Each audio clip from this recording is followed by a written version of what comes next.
C'est en chant et en danse qu'il ouvre ses portes le dernier jour de l'atelier sur les principes et méthodes de conservation préventive des collections. Un atelier qui s'est déroulé en 2 phases à l'École du patrimoine africain EPA pour discuter des besoins des musées africains et de la professionnalisation de ses acteurs. Il en sort un bilan positif.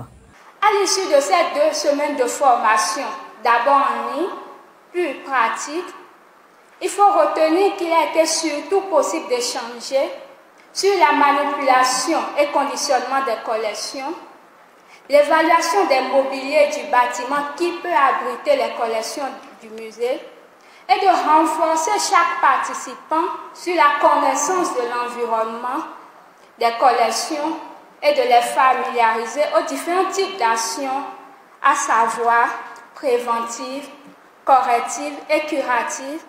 À l'issue de cet atelier, des recommandations ont été faites par les participants. À l'endroit de l'EPA, la proposition d'une liste de partenaires financiers et techniques aux participants pour toute fin utile. La multiplication de ces genres de formations au profit des professionnels du patrimoine culturel. La décentralisation des formations dans les autres pays du forum. Le suivi et contrôle des participants après la formation, la prise de contact avec les administrations des participants pour permettre la mise en œuvre des connaissances acquises, équilibrer la sélection des pays pour plus de participation. Les participants ont également reçu des certificats. Une restitution des acquis et un plan d'action est demandé par les formateurs aux participants de retour dans leurs pays respectifs. Des recommandations qui sont prises en compte dans leur intégralité par le directeur de l'EPA. J'ai écouté personnellement et très attentivement les recommandations des participants. Et je voudrais vous rassurer qu'elles ne sont pas tombées dans les oreilles de sourds.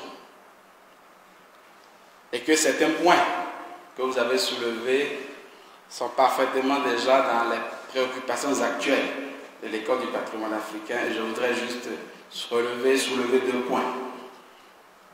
Le premier, c'est donc par rapport au choix des jeunes pour être membre de l'équipe d'encadrement des formations à l'École du patrimoine africain.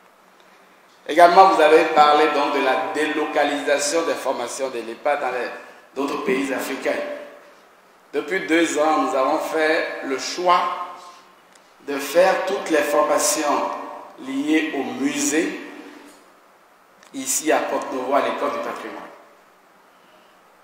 Parce que nous voulons construire dans la conscience collective africaine que pour être professionnel spécialiste de musée et pour se former, il faut aller au Bénin.